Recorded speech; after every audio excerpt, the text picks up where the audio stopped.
Yo, what up? What up? It's Elijah Blake, and right now you're listening to The Biz with D.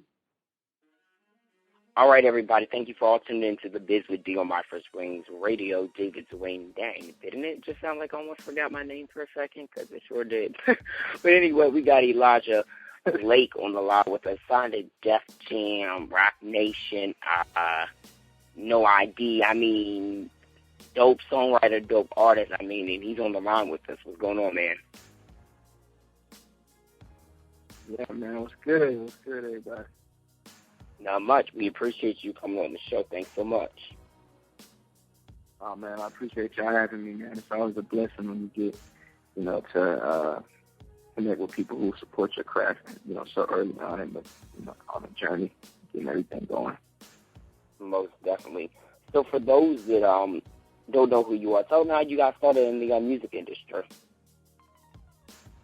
Man, I actually started just writing my own stuff because at the time I couldn't afford a songwriter for my stuff. Even before I knew I had to get the songwriting, I used to do poetry. But when I decided I wanted to sing, and me and my dad put together like a little independent project. I wrote all the songs, he made all the beats, and we put it up on iTunes. And at the time, YouTube was just starting out. So he told me this is kind of like, with the way the comments work, you kind of like, you got to really have thick skin. So be prepared because people, on social media feel like they have the authority to just say whatever they want about you. You know what I mean? And I definitely have thick skin. So he's like, they're either going to love you or they're going to hate you. There's no science to it. It's people either like you for some reason or they just don't like you. So he's like, the best way to find out is just to do it. So we put some YouTubes up, started off with covers, then did some original songs, and a little while down the line, I ended up being one of the most subscribed black men on YouTube at the time. Wow. Just starting out. Yeah, so then, put some original music up, and the labels were kind of like, well, who's writing this stuff? And my dad was like, yeah, he's writing it. So they kind of didn't believe it because I was 16 at the time. So they was like, well, we don't believe he's writing these songs, but we believe in him as an artist. So, and around that time as well, this independent album went on iTunes and did like, I believe, was it like 60,000 units independently. So, I flew down to Atlanta, wrote with Trey, which ended up being on the album I wrote on with him and being his most successful album at the time, which was the Ready album. And word of mouth started spreading. There's this little young cat who could sing and write real songs. So that's kind of like how I got started. So that's phenomenal. And I mean, you even wrote Usher's Climax, which was definitely a top, breakthrough record for him. I mean, how is it to know that a record that you wrote had such a great response, to people in the industry and just, fans, most importantly? Yeah, I feel like this industry has we have a few of the legends left, and I felt like he was definitely one of them. And I wanted to rub shoulders with before, coming up in the game, and I wanted to, get mentored by him in some type of way. I feel like that opportunity, being able to be a part of his legacy and be a part of mine, and just be able to, at the time when nobody was taking risks for a song like Climax, which I personally felt like, I didn't know if people were going to get it or not. You know what I mean? Like, I felt like it was very experimental, and it was different. But I guess at the time that it came out, it was perfect because people felt like a lot of stuff was repetitive at the time on radio, and they felt like everything was starting to sound recycled, especially with the, just the sound that was with the whole EDM wave. So I felt like it came out at a perfect time, but it took an artist as big as Usher for people to be open to it. You know what I mean? So it's a blessing. Definitely. That's what's up. Now, speaking of, music and just kind of keeping on topic, you got a single with Common, XOX. I mean, phenomenal. And that's off your latest EP that you released back in December. Kind of tell us how, you came up with the concept for that song and the video. Because, I mean, that video is dope. Man, thank you so much. It's really refreshing, to get feedback on that, because we definitely put a lot of thought into it. With the single, actually, the way XOX came about, and that's like the song that just wouldn't go away, actually. Before it even came out to the masses, like, when I had left, I remember I was up in New York, and I was working with Usher for about, like, two months. And what we would do in the studio would be me, him, and his musical director, which is Johnny. I call him Nat, but we would, and Miguel was up there actually at the time too, and we would just bounce songs back and forth like, yo, you heard about this new band? Like underground bands, like, you heard about this song? And we just would kind of, and Diplo was there actually too, and like he was like, to me, he's like the king of that stuff. Like all he does is get online and look to see what's new, what's hot, what new sound is out. So we just would kind of share music. So I feel like when I left New York, I was just exposed to this plethora of new music, new sounds, new colors, and all kinds of things. And I just wanted to put it, I just had all this creative energy. And, Usher was very supportive. Like, he just was kind of like, yo, what you working on? Like, how's the album coming on? Like, you need to do an album. You need to, what's your music on? I feel like all those guys, Diplo and Miguel were, like, supportive in terms of, me staying hard and pursuing my artistry.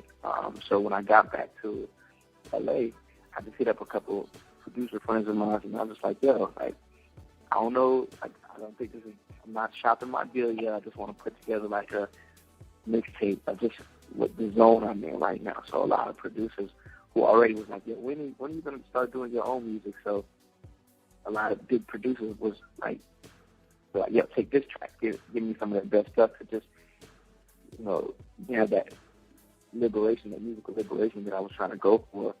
And after that, some friends was, some A&R friends like, yo, I hear you working on something crazy. I was like, yeah, I don't want to share it yet. This is something I'm trying to figure out.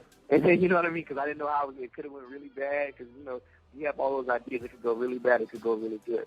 And I remember one of those producers was Yanni, and he gave me this track. And I was like, it was the track to XOX. And I was like, yo, like, this is so amazing. I don't want to I love that beat so much. I didn't want to write the wrong song over it. So what I did was, like, I put it in the iTunes, and I just would, like, play it in my house. Like, when I woke up, when I was, like, taking a shower and everything, it just would be playing in the background. And I was like, I want the melody to just flow out. I don't want to force it. I don't want to book studio time and have 5 hours to decide what I'm going to sing over this. So one morning I woke up, and I couldn't get that melody out of my head. But, how do I tell her I don't love her like we do? I'm still in love with you. I just kept hearing that. So I ran to my phone, opened up my voice memos, and I just recorded that melody. And one of my homegirls, Lyrica, I hit her. I was like, yo, what you doing? Like, she was chilling. I was like, yo, let me just meet me at the studio real quick, because I just wanted to get a second opinion on it, because I just wanted this to be right. So I hit her with the studio. We knocked it out, and it ended up being in the song that No ID heard.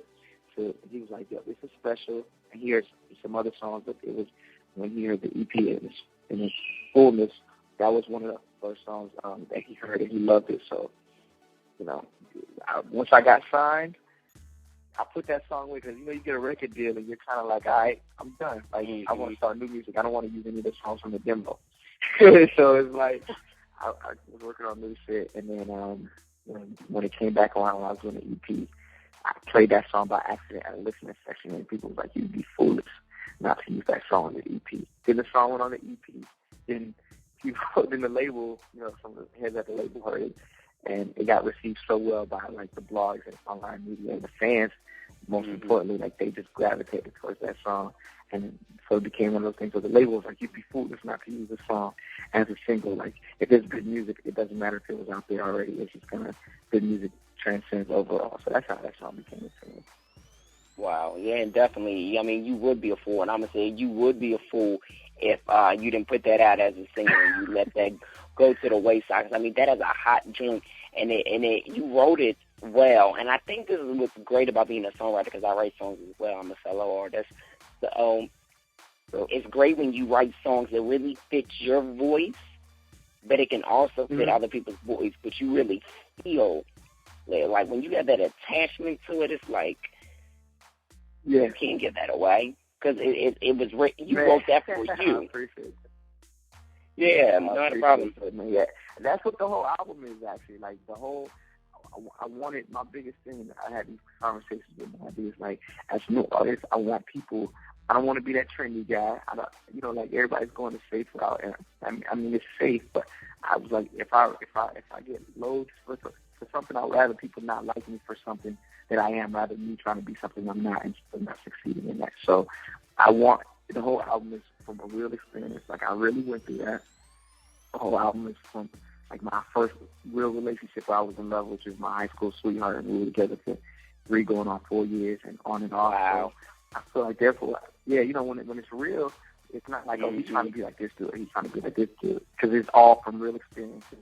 It's all like me. So with every song, you're going to hear who Elijah Blake is. Therefore, people can, as new artists, I feel like that's important for them to feel like they're getting to know me. So when you hear XOX, like you're getting a peek into that window of my life at that time. And that's just how I feel. And I feel like with Common, too, like even with the feature, like, I feel like we could have went for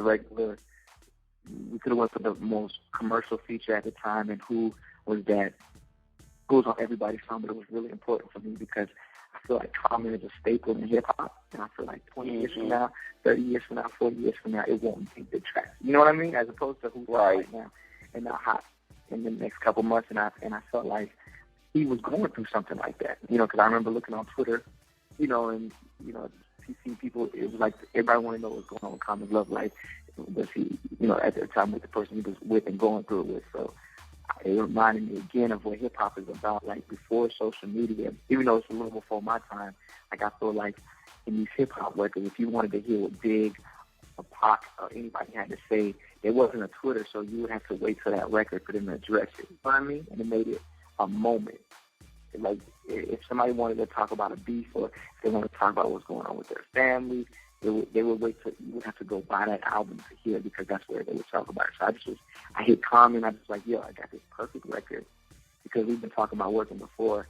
And he's just like, yo, when you get that song, he's like, I think that he's like, it's really refreshing to see a young talent like you that's conscious and put so much work and thought into their stuff. He's like, if you need, when I really think it'd be dope for us to do something together, when you need me, hit me. And I didn't hit him for a long time because I wanted that to be a right song, because that's Common. He's a hip-hop legend, you know what I mean?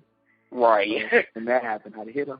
Yeah, so when I hit him, he heard the song, he just was like, he heard it. He's like, yo, let me get a couple minutes.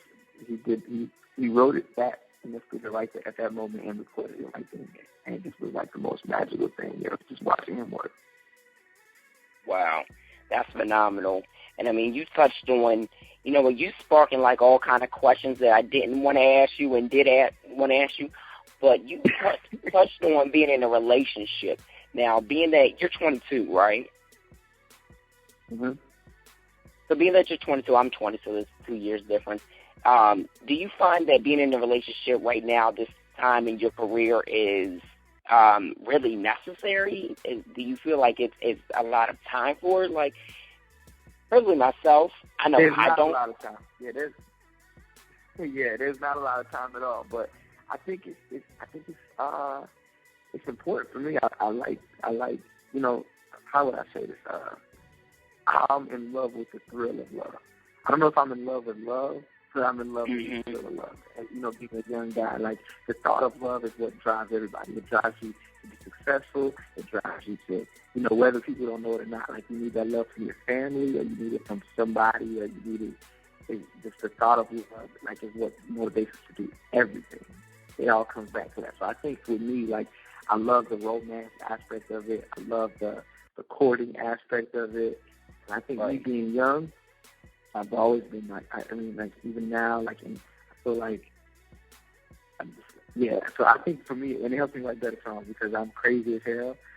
So my relationships are always, like, out of control.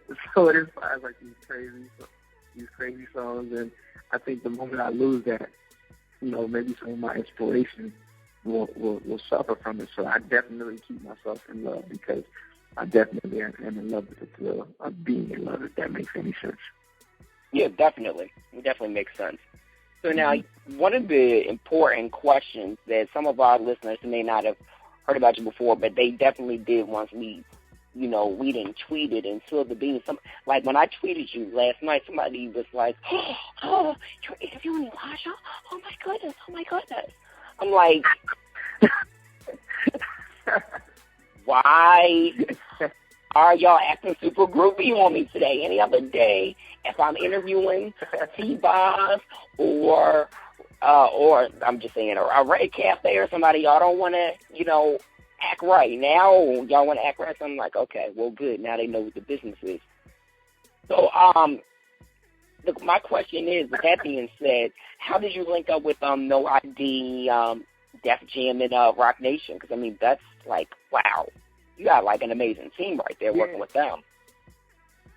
Man, I am blessed to have the team right now, like that I have right now. It's not just about having the biggest names behind you, but I feel like those guys are successful because they're passionate about music. Not passionate about money, because once you're passionate about the right things, that's a plus.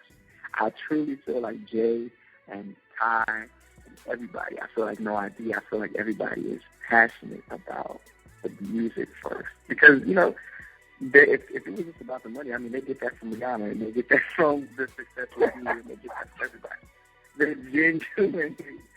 That's I true. feel like I'm fairly successful at the age, very successful for my age. I'm just keeping it all the way 100, and I feel like I will get to that level. But I feel like them being on board so early is definitely about the music, and they saw somebody who was passionate and who they feel like they can get behind and take to that next level. So I feel, I can't say it was any magic tricks or anything. I feel like No ID, I was about to sign to another label. Literally, I was going to go in the next day and, within the next week and finalize everything. No ID heard the music. He said, if you give me a couple days, because I know how special this is, like, I will make sure, like, he's like, I have to take care of this and make sure it's presented in the best way. He's like, you can go to all these other labels and they'll make you a star, but I would definitely make you, I will make you an artist. Like, I will make sure that your art is protected. I will make you, I'll help you have your own voice and just make you an icon. So I feel like that was important. And with what he's done with Kanye, with Sean, I feel like he's proven that over and over, even with Common. You know what I mean? So with that going, Rock Nation, Ty has heard some of the stuff before because me and Bridget used to like work together a lot and did some stuff on her project. Working on some stuff for Rhea at the time, and a couple other people. So, once that conversation was brought up, I spoke with them, and it happened. You know what I mean? Like, and I couldn't have imagined the pieces to fall together any better. I feel like that was definitely God. Definitely. And I mean, you mentioned Rihanna, but you also got the chance of working with Marsha Ambrose, Keisha Cole. I mean, yeah, woo, glory, as Brandon would say. Phenomenal artists. How was it working with those ladies? Because they get it in. Yeah, and the crazy thing is with me, this goes back to the love question. Like, I don't know why. Like, I either don't like somebody or I do. But when I like somebody, I can never like somebody at 50%. Like, put it this way, I don't even know if I can like somebody. I either hate or I love you. No, not even. It takes a lot of effort. I don't know if I have that time or effort to hate somebody, but I either dislike your actions or what you stand for, or I love you. So, like, with Keisha Cole, like, that's a sister to me. Like, that's like, right.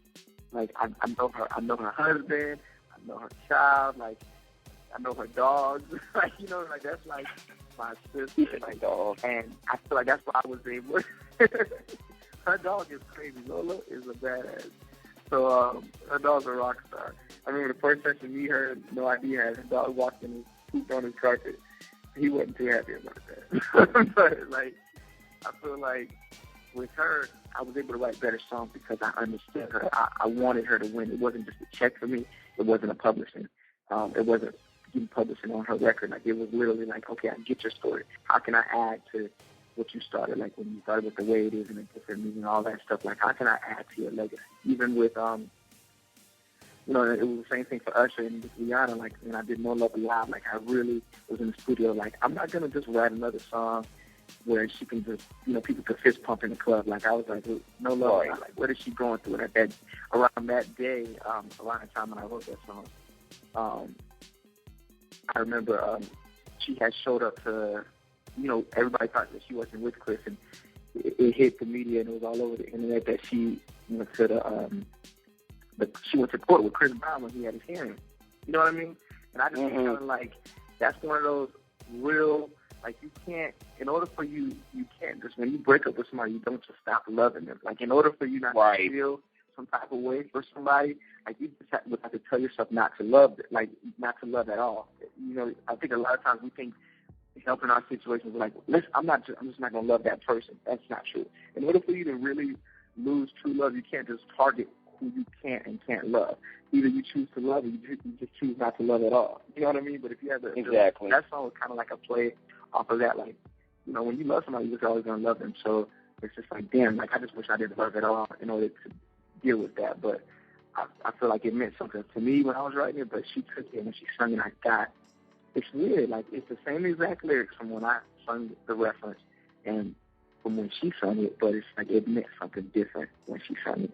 Like, I could only think of what was going through her head, but I feel like when she sung it, she took the words and made them mean something to her, and I felt that when she sung it. Like, I felt like, you know, I didn't even get the whole, after she sang it, I didn't even get that it was about Chris or nothing like that. I just felt like she was singing it from a deeper place, so I think that's dope.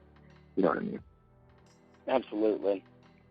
So I got to know, what excites you most about being in the music industry at your age?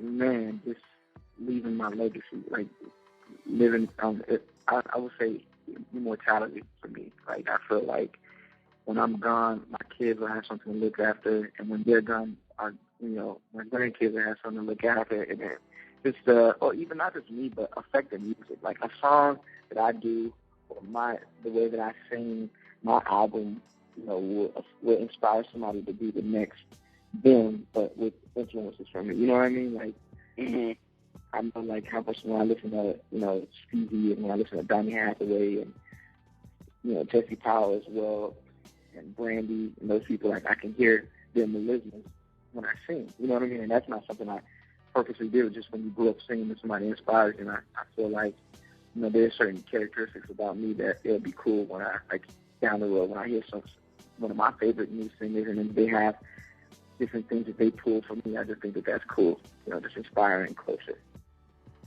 Absolutely. And I mean, as a writer, you went by the name Red Styles, and now you decided to go with your name. What made you want to, switch it up?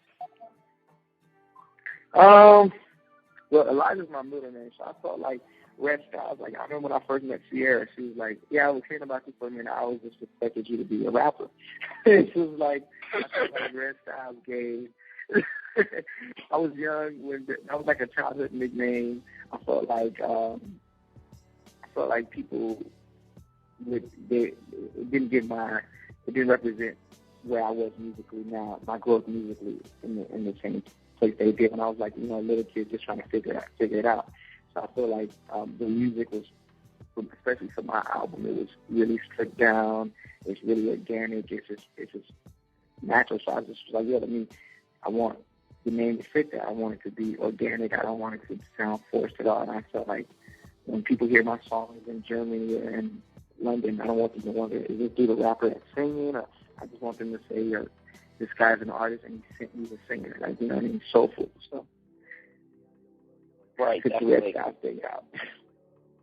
Yeah, and it makes sense to, make that transition change within your name, before you get known so much as an artist. I mean, you were known as a writer first, because once you get, get so further up, like, you're like personally yourself in the forefront, and you start changing your names and stuff like that, people gonna look at you crazy. The only person that can really do that is Diddy. Right. And sometimes even he has some difficulties. They'll be like, what is P. Diddy? What is Prosecutor? You know what I'm saying?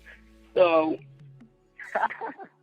Yeah, maybe if I'm worth being honest. $800 million, I'll do that. Yeah, but for now, I'm really content with Elijah Drake. That's what's up. So I mean, what are you working on? Like your debut album right now? What are you working on? Yeah, the album is done. It's just a matter now we're doing we're getting ready to present it to the world. So I'm doing interviews, doing getting some shows ready. It's just really exciting because I write songs. It's not like sometimes with other artists you got to bring in. You got to decide what songwriters are going to work with, what producers. Like I'm signed to, I feel like one of the greatest music producers of all time. I feel like the album had no choice but to be done fast. And we work so fast. Like we would have challenges where we do 10 songs a day, bro. So wow. Yeah, because me and him are really competitive. So it was fun. Like so the album is done and the story is there. So now it's just a matter of getting setting the ground, the foundation for us to present it in the best light. So the right amount of people can receive it. So it just don't seem like it came out of nowhere. So just now it's just shaking hands and kissing babies. And that's right. And that's the way. And that's the best way to politic, and get that fan base and do what you gotta do. Yeah, I just want to. I feel like my music is personal, so I want to have that relationship with my fans.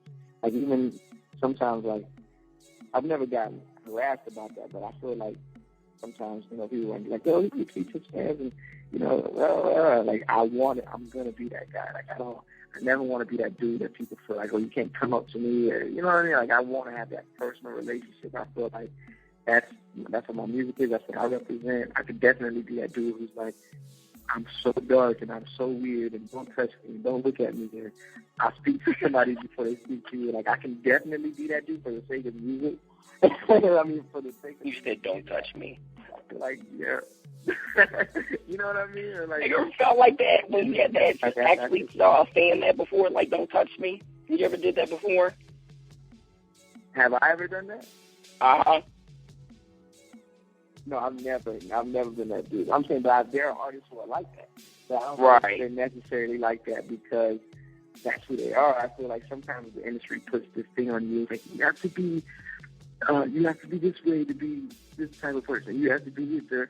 It's like nah. Like that's like I feel like Michael didn't try to be somebody. Like Michael was just him, and however he took it, it was how he took it. Like I feel like Prince. I don't feel like Prince woke up this morning and said, "How weird am I going to be today?" I just feel like he was genuinely weird. You know what I mean?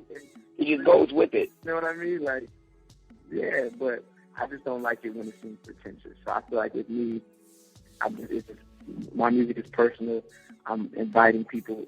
I'm saying things in my songs that people would be afraid to say.